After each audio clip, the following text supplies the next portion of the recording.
आपल्या शाळेत गेल्यावर जर आपलंच बालपण आपल्याला नाही दिसलं तर मग काय शाळेचे दिवस जगलात.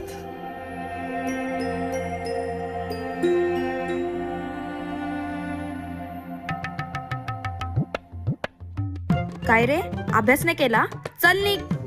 बाई मी गृहपाठ केले पण वही नाही भेटली. भेटली नाही, मिळाली. माणसं भेटतात आणि वस्तू मिळतात, कळलं? चल. बाई मी आलोच.